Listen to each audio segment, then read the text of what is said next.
Yes, Charlie. All right, guys, I want to move on today. There will be in the next chapter, there will be another discussion about quadratics, okay? So right now we're just solving equations. The next chapter is going to talk about functions and how functions operate, relationships between functions and equations. And in that chapter, we start off with quadratics again. So there will be another discussion about, finding the vertex of a quadratic, finding the x-intercepts, that type of stuff, concavity. Now, we'll obviously attack that in probably a much quicker fashion, provided the last 3 or 4 days. But we need to get into some other types of equations, okay? And again, hopefully this is a little bit review, that you've seen them. Now, I'm not saying that we've mastered them, but we have seen all of these before, okay? But it's going to be imperative that we take some time to discuss them so that when they pop up inside other chapters, inside other problems as like prerequisite steps or intermediate steps in a problem, that we know how to tackle these. Does that kind of make sense? We're going to find out, like, as we get in like chapter 10, okay, there will be a question in there that that we work through a new process with, and then at some point in that new process we generate maybe example 1 up there. And then we have to realize, okay, well that's something we talked about in chapter 2 or chapter 1. Let's now apply what we learned there and continue to work through the problem. Okay, so in future processes, these things become intermediate steps that we have to be able to address. Okay, so we'll talk about polynomial equations. We've already been talking about polynomial equations. We've talked about linear equations. Well, linear equation is a polynomial of degree 1. We've talked about quadratic equations. Okay, that is a polynomial equation of degree 2, right? And we've talked now, or we will talk about a cubic, okay, which is degree 3. We can talk about a quartic, which is degree 4, quintic, degree 5. And after that, we just call it a 6th degree, 7th degree, so forth, okay? But we'll learn how to factor a small cluster of those, okay? There's a specific structure right now that we're going to target. So we won't be able to factor every cubic today, okay? We won't be able to factor every quartic today. It's not until like chapter 4 that we can really learn how to factor all cubics and all quartics. Right now, you know how to factor all quadratics, right? Okay? We're just going to do a select set of cubics and quartics and quintics and stuff like that right now. And that small set is targeting, essentially using the GCF, recognizing a greatest common factor, or factor by grouping, which is the second step in the AC method, okay, for factoring. So, again, processes that we should be maybe somewhat familiar with. The next thing we'll talk about is radical equations. Radical equation, anything that has a square root in it, cube root, fourth root, fifth root. We'll address how to do those.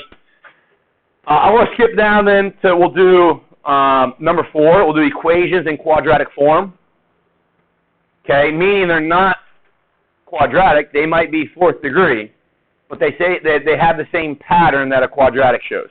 They might be 6th degree, but they show the same pattern that a quadratic shows. They might have rational exponents, but they follow the same pattern that a quadratic has. Okay, the ax squared plus bx plus c pattern. So if we can recognize that, then those will be somewhat simple to solve. Okay. Once we do that, then we're going to jump back up to step 3, or equation type 3 here, equations with rational equations. I should say equations with rational exponents, sorry. Equations with rational exponents. Because some of these in number 3 will use number 4 strategy. So that's why I want to do this one first, and then we'll do that one next. And like I said, that should say exponents. And then finally, we'll talk about absolute value equations and how we address those and the rules that are attached to those. And maybe you already know those rules, which is awesome. Previous classes have known those rules. But my main focus is for you to understand why we have those rules. Okay, why and a less than absolute value that incorporates a less than inequality.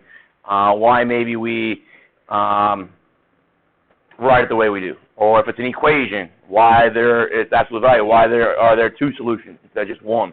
We'll talk about that logic. And then finally, it'll be another set of notes. We'll get into inequalities, okay, with all of these types of equations. Because what happens whenever you solve an equation, you're finding where the two sides of the equation are equal, right? Well, when you do that, by default, you are also finding where they're unequal. Does that make sense? If I know where every place that they're equal, and that shows up in my solutions, then everywhere else, the two sides of the equation are unequal. Okay? We'll just then go through the process to determine how are they unequal, which side is above the other or under the other, that kind of thing. Okay? So I just kind of I don't have early on a lot of procedural notes. Okay? We're just going to kind of jump into some examples here. Okay? The first thing I want you to recognize, though, is that when you are factoring, okay, we've factored when we see x squared, right? That's the first thing. Whenever you see an x squared in an equation, you instantaneously think factor. I want to expand on that process now. Every time you see a power bigger than or equal to 2, you're going to factor. Okay? So that needs to be kind of trained into us. Every time I see and I want to make sure that they're integers, okay? So, and we probably should say positive, so our whole numbers, okay? Natural numbers. As exponents, we're going to factor, okay? Well, if I'm going to factor, then the number one thing I want to do is get everything equal to what? 0, okay? So I'm going to rewrite this as x cubed minus 25x equals 0. When factoring polynomials of degree greater than 2, these are the things that you're going to first look for. GCF. If there's no GCF, hopefully there's an even number of terms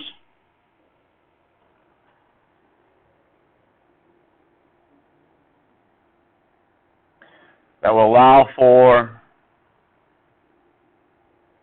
factor by grouping. If that doesn't exist, there might be one or two things that we can put in here that we'll talk about later. But if that doesn't exist, you guys remember P over Q, right? Okay, you've been exposed to it. Okay, maybe you don't remember anything about it, but generally speaking, usually people in college algebra remember the misery that they went through with P over Q in Algebra 2. Okay, it will make it so much easier this year. But that's kind of what we're going to do. So right now, we're going to look at those top two bullets. Is there a GCF once I get everything equal to 0, or are there an even number of terms so I can factor by grouping? Okay, GCF being the first thing you always want to look for. Is there a GCF between those terms? X. Okay. So I'm factoring X out. Now, I know we had a discussion yesterday, or it might have been the day before, that when we factor something out on the left-hand side, okay, so say if this was like a 3x squared plus 9x equals 0, we would bring a 3x out, right, and be left with x plus 3 equals 0. I could actually divide everything by that 3. Does that make sense? Okay. But I can't divide by 3x. Okay, because I then get rid of a root. Does that make sense? All right, you do not want to divide by variable terms, okay, especially 0 by variable terms, because then you end up eliminating solutions. All right? that make sense? You'll end up with an answer eventually. You end up with plus or negative 5 here, which are true solutions, but that's not all of the true solutions. Okay, so we need to make sure that this GCF stays. Okay, so now we call that a linear factor. Anybody know what kind of factor that is? What do we call anything that has a power of 2? Quadratic. So it's a quadratic factor. Okay? There is a theorem, and we'll get to it later in chapter 4, that basically tells us regardless of your equation, okay, if it's a polynomial equation, it will always be able to be factored down to as many factors as you see in the exponent here. So I have an exponent of 3, right? Yes. So what that means to me is that I can break that down into 3 linear factors. Right now we got a linear factor and a quadratic. Well, I've only got 1 linear factor right now, but I can factor that quadratic down to 2 linear factors itself. Does that make sense, everybody? Okay. So when we factor down that quadratic,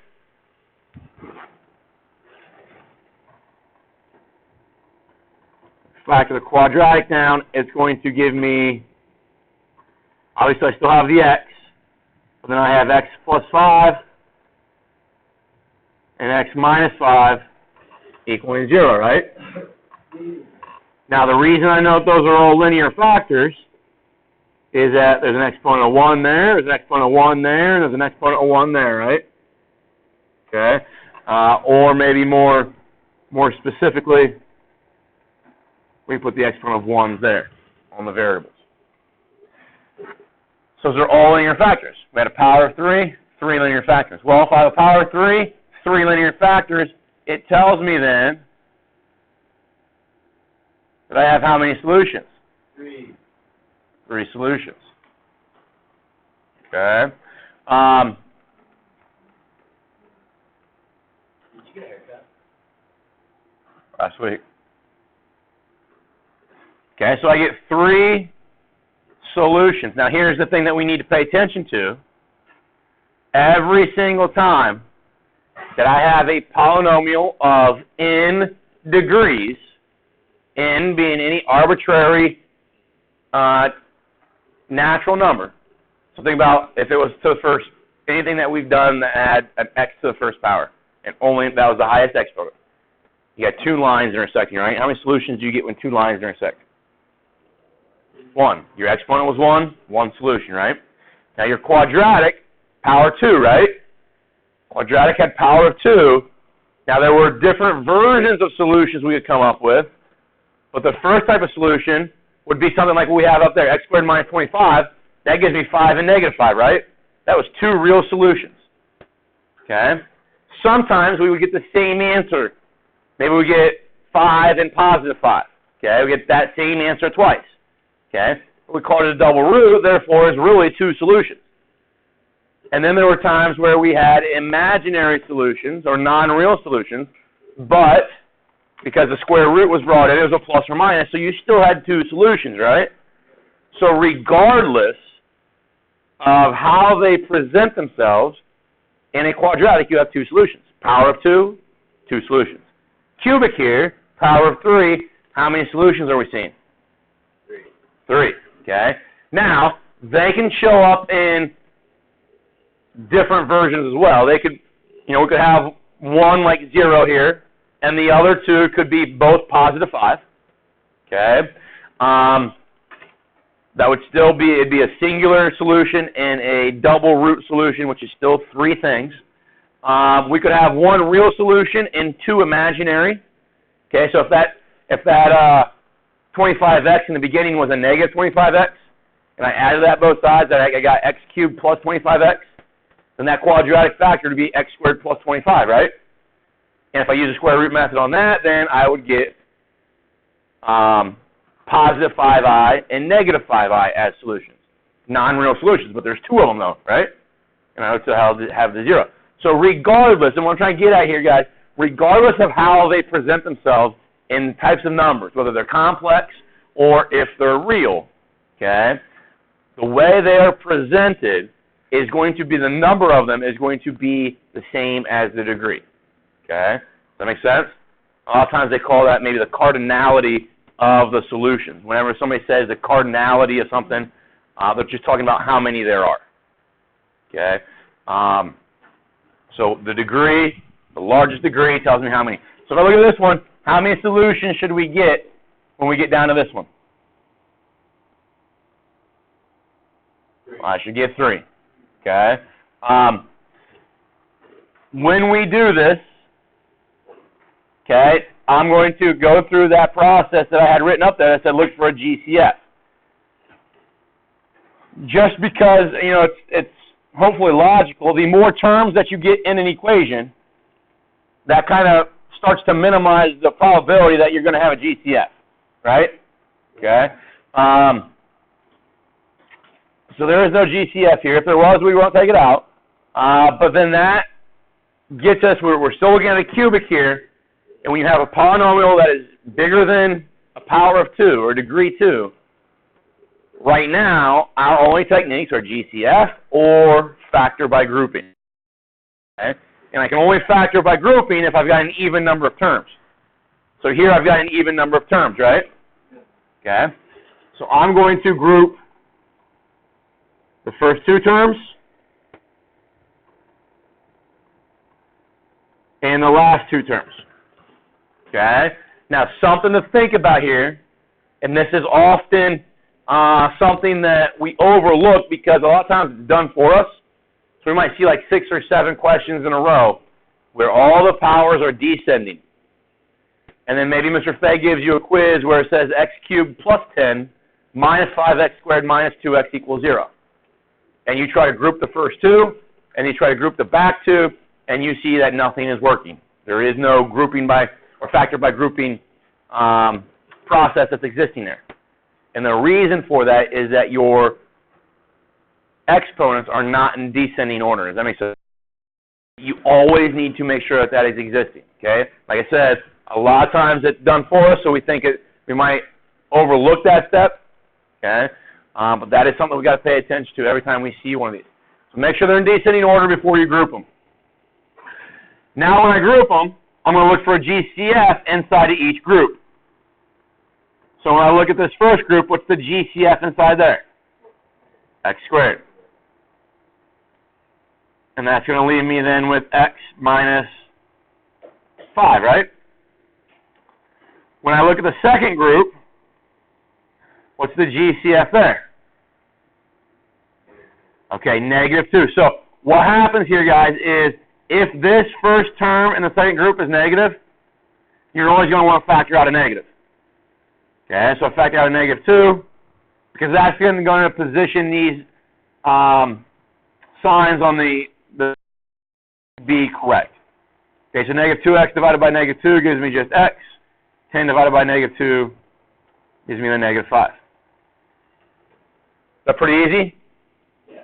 Okay, so then the next thing is pretty much just following suit with what we already know. We should be able to take the terms on the outside, and they become a factor. And the terms on the inside, they become a factor. And I get that. That is a quadratic factor again. That is a linear factor. Okay, so the linear factor is going to give me a solution of x to be 5, right? The quadratic factor can go down further. Take the quadratic factor, set it equal to 0, and I get x squared is equal to 2. Is that going to lead me to x being equal to plus or minus root 2? Okay. And the linear factor, x minus 5 is equal to 0. Give me x to be 5. Okay. 2 solutions there, right? 1 solution there. That match up to the leading degree of 3. Okay. When we look, I just want to show you one of these graphically, and we'll talk about the first one graphically. A cubic function, guys, looks kind of like an inverted S. So if I were to take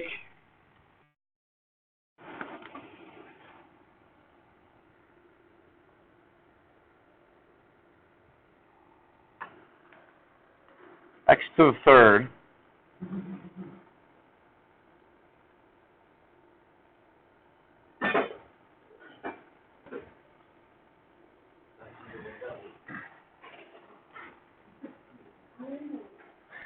all right, so those are x to the third, so it kind of looks like an S, right? You agree with that?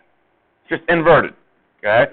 Now, as we look at cubics, we get this general behavior, but they can kind of round zero, kind of in this region here, they can do some different things, okay? Initially, what we said with the first equation was that x cubed was going to equal 25x. Okay, so we've got intersecting the blue line. Now, if I adjust the axes here to make it a little bit easier to see,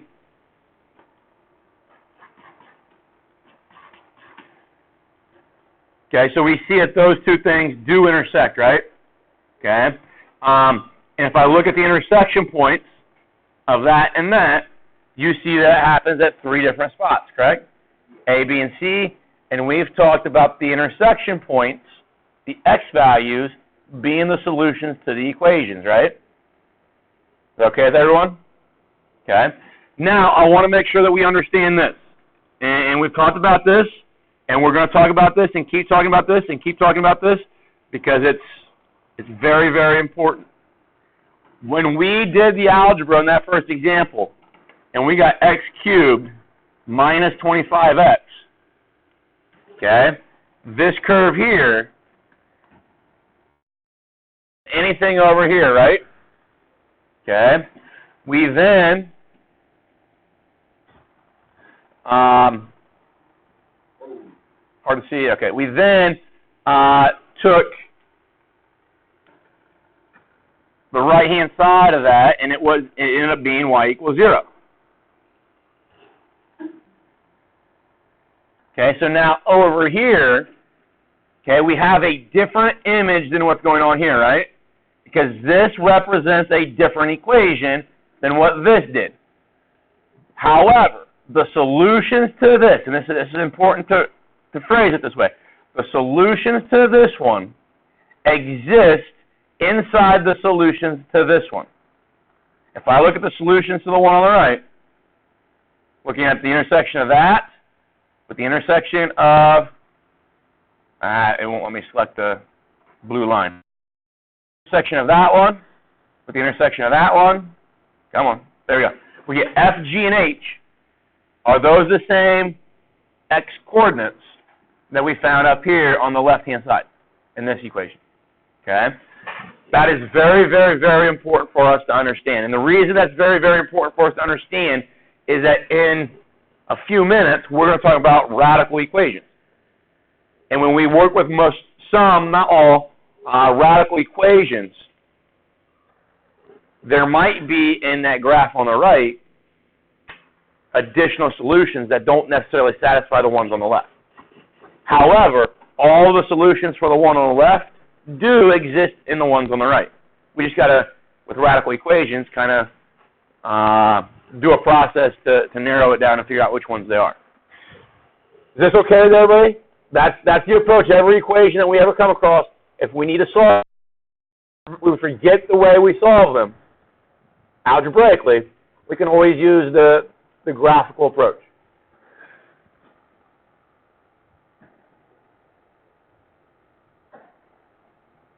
All right, so this next one,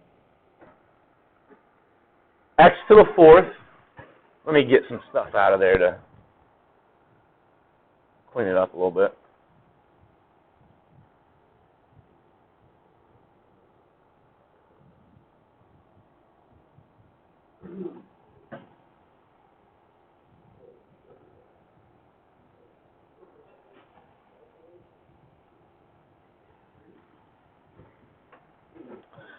All right, so x to the fourth plus 4x cubed plus 2x squared equals 0. Okay? X to the fourth plus 4x cubed plus 2x squared equals 0.